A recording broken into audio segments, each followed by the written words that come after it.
Бекмамат Осмонов атындагы Жалал Абад мамлекеттик университети, Жалал Абад колледжи, БКМК 0220 тайпасы, окутуучу Каякыева Үлпет Тагайбековна, студент Асель Турдубаева.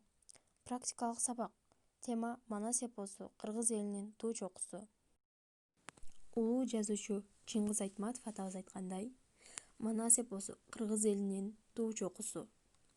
Адамзаттын агып турган тиричилиги дайыма болочокко багытталган менен, өткөн тажрыйбасы, анын түпкүрү, күл азыгы келечек урпактарга энчиленген мурас. Бирок кантсе да кыргыз элинин мына ошол байыркы ата мурасынын эң туу чокусу улуу Манас эпосу.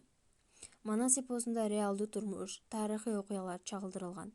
Илимий терминология менен айтканда, Манас эпосу баатырдык эпостордун катарын толуктайт. Манасту көп эле жомокчулар айтып келген, алардын ичинен өзгөчөлөнүп, Сагынбай Орозбаковдун варианты айырмаланат.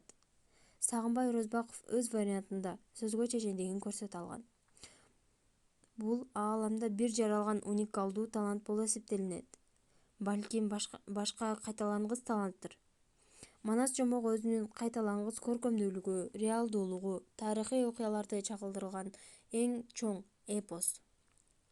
Замандан заман келип, жер жүзүндө кыргыз тили жашап турганча, Манас биздин улуттук туу чокубуз катары тура берет. Эпосту жараткан элдин акылмандуулугу көркөм чыгарманын трагедиялуу финалынан даана сезилип турат.